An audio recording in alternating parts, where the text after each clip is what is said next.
समझदार भेड़िया। एक भेड़िया बहुत समझदार और होशियार था। एक बार की बात है, जब वह जंगल में से गुजर रहा था तो अचानक उसे एक मरा हुआ हाथी दिखाई दिया। भेड़िए ने अपने पंजे से उसकी चमड़ी उधेड़ने की कोशिश करी, परंतु क्योंकि चमड़ी बहुत सख्त थी, इसे काटना या उधेड़ना उसकी शक्ति से बाहर की बात थी। अचानक एक बब्बर शेर वहां आ धमका। भेड़िया बोला, महाराज, मेरे मालिक, मैं तो बस आपके लिए ही इसकी रखवाली कर रहा था कि कब आप यहाँ आए और मैं आपको यह भेंट दे सकूं। कृपया आप इसे मेरी तरफ से स्वीकार करें। बब्बर शेर बोला, तुम्हारा धन्यवाद, परंतु तुम तो मेरा स्वभाव जानते ही हो कि मैं किसी दूसरे के द्वारा किए गए शिकार को स्वीकार नहीं करता। मैं अपनी खुशी से तुम्हारी ये भेंट तुम्हें सौंपता हूँ। और बब्बर शेर अपने रास्ते हो लिया। परंतु मुसीबत अभी खत्म कहाँ हुई थी। अब एक साधारण शेर वहां आ पहुंचा। वह झट से बोला, चाचा जी, आप यहाँ मौत के मुंह में कहाँ घूम रहे हैं? क्या मतलब? चाचा जी, इस हाथी को बब्बर शेर ने मारा है और मुझे इसकी रखवाली के लिए रख छोड़ा है।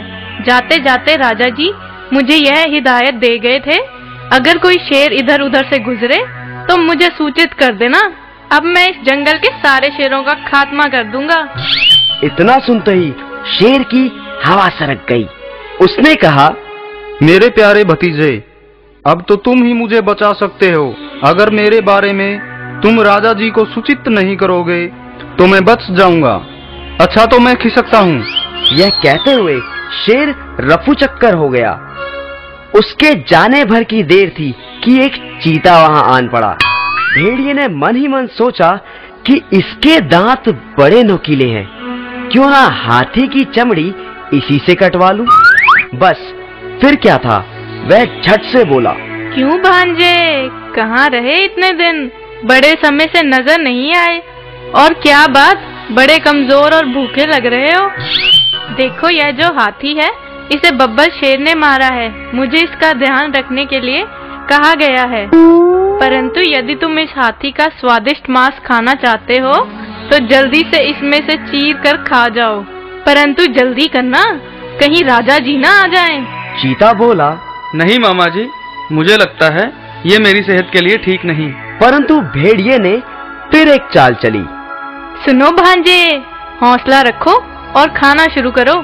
जैसे ही बब्बर शेर मुझे दूर से दिखाई देगा, मैं तुम्हें उसके आने की खबर दे दूंगा। बस झट से भाग जाना।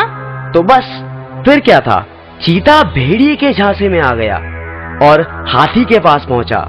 उसने जैसे ही हाथी की चमड़ी को उधेड़ा, भेड़िया चिल्लाने लगा, भांजे फूट लो, शेर आ रहा है। झट से चीता 9-2-11 हो गया।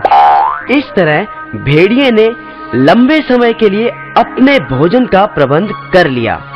अक्लमंदी से मुश्किल काम भी आसान किया जा सकता है।